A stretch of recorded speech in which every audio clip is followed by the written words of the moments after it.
Hey guys, so a bit of a different video than the typical kind of business content I was putting out before, but as it shows hopefully in the title, I'm going from Australia to go and live in Bali for a bit. Right now, I've just booked for about 30 days, but I'll probably, if it's good, we'll extend it a fair bit longer.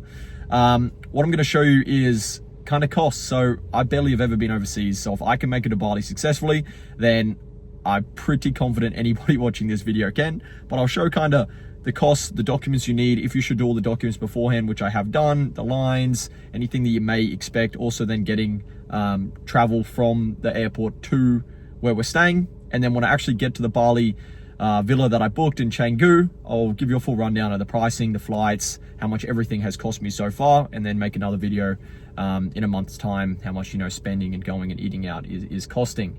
But right now, I'm going to put my editing skills to a test and give you a little montage of getting to the airport and then landing in Bali.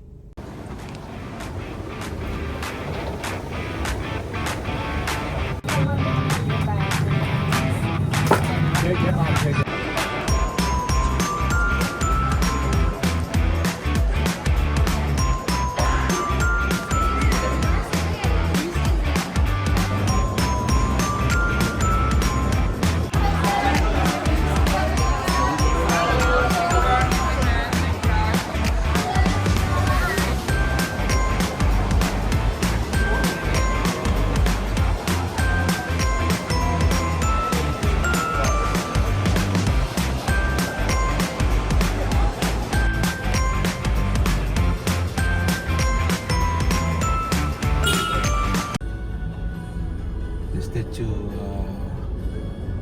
for the good for big building in here.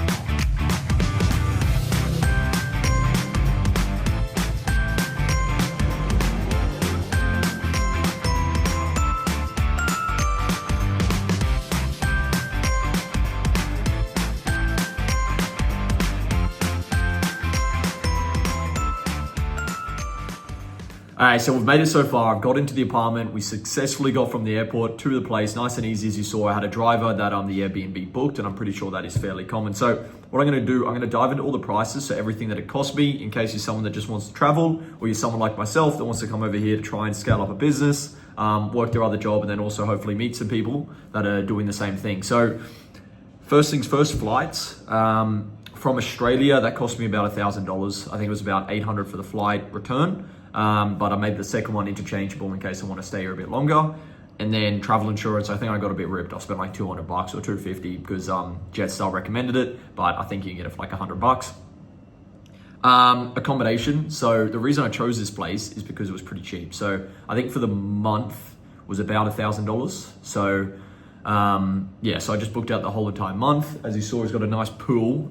It's a pretty good, little apartment.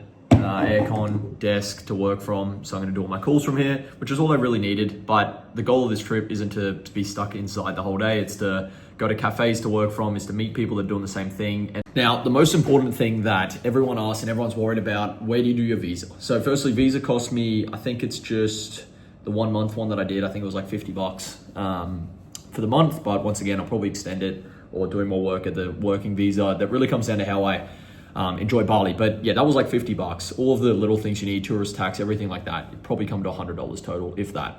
But when should you do it? So I did the online eSIM. I did the online visa. Now, I went straight through as you saw in the video, I went straight through all of the lines, everything like that, scanned my passport at the auto scanner and went straight through the gate. So it obviously links to the passport. That's how I got straight through. Now, when I went, it wouldn't have taken much longer to just do it there. I think the line was like 5 people long.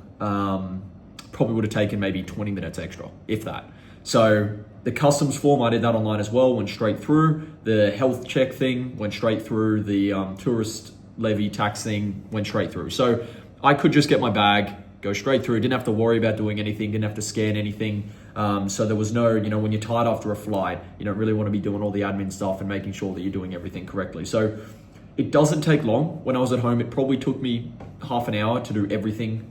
It's pretty easy to find the websites, and it's not too expensive. So if I was you, it wouldn't have taken me too long at all, and probably would have only had an extra 20 minutes. But what if the line was an hour, 2 hours long? My driver would have been waiting for longer. It would have been much more of a headache for me, would have been tired. So I just probably wouldn't take the risk. I'd go on, log on, get your e-visa. It's nice and cheap. Get the month one straight away, come straight through to your email, screenshot all of the barcodes, do the customs. So what you need, do the customs form, do the tourist tax form, do the health form, and then do your visa. They're the 4 things that you need, and then you get straight to your driver, and then you're good to go. So total cost breakdown, I'll put it here in writing. So we got the flights and travel insurance.